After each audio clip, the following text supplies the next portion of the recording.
Hello అందరికీ welcome to Shweta's home kitchen. ఈరోజు మనం ప్రిపేర్ చేయే రెసిపీ వచ్చేసి సాంబార్. సాంబార్ని సింపుల్గా టేస్టీగా ఎలా ప్రిపేర్ చేసుకోవాలో చూసుకుందాము. మీరు ముందుగా నా ఛానల్ని సబ్స్క్రైబ్ చేయకపోతే చేసుకోండి ఫ్రెండ్స్.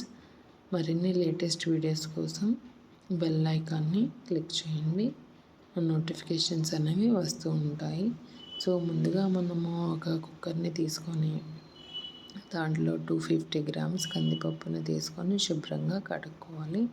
దాంట్లో కొద్దిగా వాటర్ని, కొద్దిగా పసుపు, కొద్దిగా ఆయిల్ని యాడ్ చేసి 3 to 4 విజిల్స్ వచ్చేదాకా మనము పప్పుని ఉడకబెట్టుకోవాలి. దాని తర్వాత పప్పు చాలా ఈజీగా మెస్ అయిపోతుంది. పప్పు గుత్తితో మెస్ చేసుకోవాలి.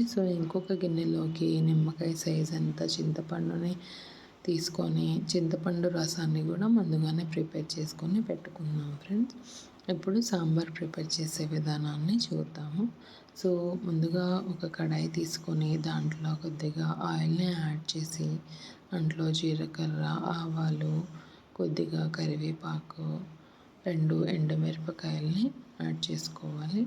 ఇవి వేయించిన తర్వాత ఇక్కడ నేను స్టార్టింగ్లో కొద్దిగా ఇంగువ యాడ్ చేస్తున్నానండి. తాలింపులోనే ఇంగువ యాడ్ చేయడం వల్ల టేస్ట్ అనేది చాలా ఎన్హాన్స్ అవుతుంది.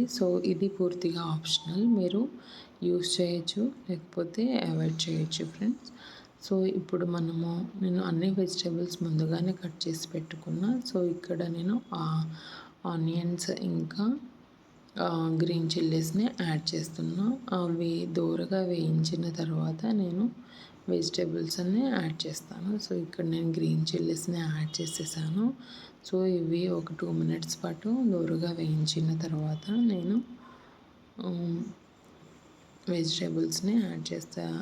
ఈ వెజిటేబుల్స్లో నేను సోరకాయని, ఇంకా ములక్కాయ, ఇంకా క్యారెట్ని యాడ్ చేస్తున్నానండి. వీటిని కూడా ఒక 2 minutes నేను మంచిగా వేయించుకుంటాను.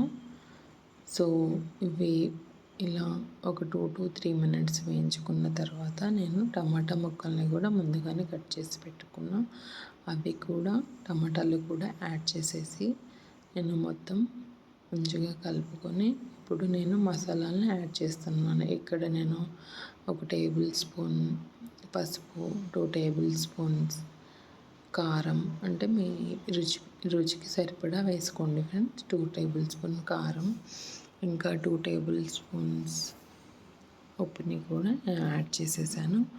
ఇలా యాడ్ చేసేసిన తర్వాత ఇప్పుడు నేను ఒక 5 minutes దాకా ముక్కలు మొత్తం మంచిగా మగ్గేదాకా ఒక 5 minutes దాకా అంతే కలుపుతూ ఉండాలి ఫ్రెండ్స్.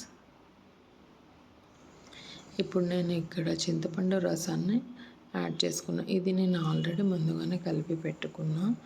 ఇంకా పప్పు కూడా ఇక్కడ నేను యాడ్ చేసేస్తున్నా.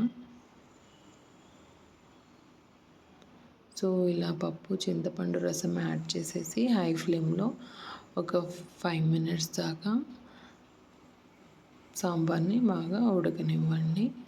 ఇప్పుడు మనకి ఎంతో మంచి టేస్ట్ వస్తుంది ఫ్రెండ్స్.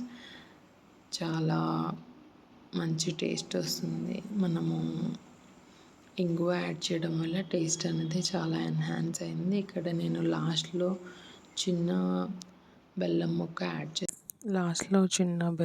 యాడ్ చేసిన తర్వాత